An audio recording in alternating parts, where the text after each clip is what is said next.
मेरे पास ऐसे लोग आते हैं, बूढ़े हैं, अपनी डिग्रियां बताते रहते हैं, मैं ये भी हूँ, मैं ये भी हूँ, मैं ये भी हूँ, मैं ये भी हूँ, मैं ये भी हूँ, मैं ये भी हूँ, लेकिन अब दुनिया मुझे लिफ्ट कराने के लिए तैयार।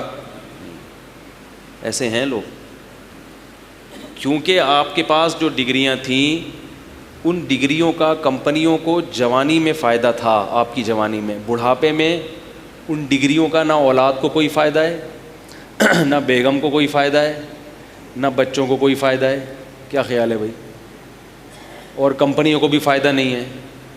तो अब वो क्या है, वो डिग्रियां किसी काम की नहीं है, सिवाय इसके कि कोई साल में एक आध दफ़ा कोई पुराने जितने भी गुज़र चुके हैं उनको नुमाइश के लिए, जैसे पुराने जब अदाकार बूढ़ा हो जाता है ना, पुराना हो जाता है, तो साल में एक दो दफ़ा स्टेज पे लाके उसकी ज़ियारत करवाई जाती है।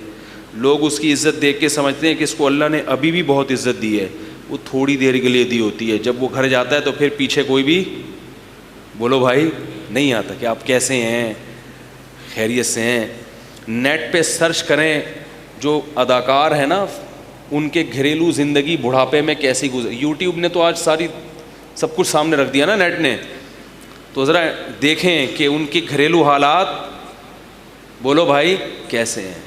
औलादें तो होती नहीं हैं। मौलवियों की बातों को लोग बुरा समझते हैं कि औलाद, वो कहते हैं ये क्या टॉपिक लेके बैठ जाते हैं, ये कोई टॉपिक है? यही तो टॉपिक है। आपकी ज़िंदगी को बर्बाद जो चीज़ें कर रही हैं, तो हम उसको तो बोलेंगे ना कि गलत हो रहा है। तो ना औलादें होती हैं बेचारों की, ना बहुएँ होती हैं, ना दामाद होते हैं, सब पैसा, इज़्ज़त। तो वो जवानी में था, अब वो निचोड़ लिया कंपनियों ने, पैसा कमा लिया। अब आप टिशू पेपर की तरह, जैसे टिशू पेपर इस्तेमाल से पहले कितना खूबसूरत होता है, जब इस्तेमाल हो गया तो अब उसकी जगह क्या है? डस्टबिन, कचरे के डब्बे में उसको फेंक दो। ये होता है। बात समझा पा रहा हूँ मैं अपनी?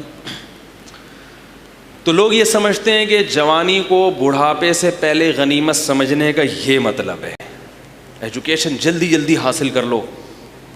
करें ज़रूर, एजुकेशन के तो हम हामी हैं, लेकिन जो सोच रख के एजुकेशन हासिल की जाती है अक्सर बुढ़ापे में काम नहीं आती। जो थिंकिंग चल रही है, उसके एजुकेशन के पीछे नज़रिया क्या होता है,